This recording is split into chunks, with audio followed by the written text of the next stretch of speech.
Viral curhatan wanita, ada mobil parkir sampai halangi pintu rumahnya. Tayangan yang memperlihatkan mobil parkir sembarangan kembali viral di sosial media. Kejadian ini diunggah oleh akun TikTok bernama @gossip_ceria. Dalam rekaman tersebut terlihat dua mobil yang sedang parkir di pinggir jalan. Salah satu mobil, yakni Mitsubishi Pajero Sport, terparkir tepat di depan pintu rumah si perekam video tersebut. Alhasil, pemilik rumah merasa kesulitan saat hendak masuk atau keluar dari kediamannya.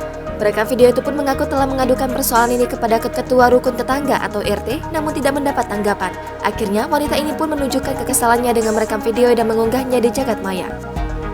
Bagi pemilik mobil, ada baiknya memperhatikan lokasi parkir kendaraannya, jangan sampai mengganggu dan menyusahkan orang lain ketika hendak melintas. Sebelumnya, Direktur Lalu Lintas Polda Metro Jaya Komisaris Besar Polisi Sambodo Purnomo Yogo mengatakan, bagi warga setempat yang menemukan tetangga parkir mobil sembarangan atau di badan jalan, sebaiknya segera melapor kepada rukun warga atau RW.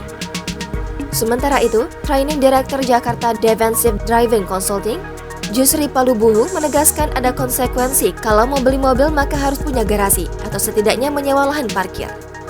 Jusri juga mengingatkan kepada warga yang tidak punya garasi untuk tidak mengambil badan jalan saat parkir apalagi di jalan yang sempit.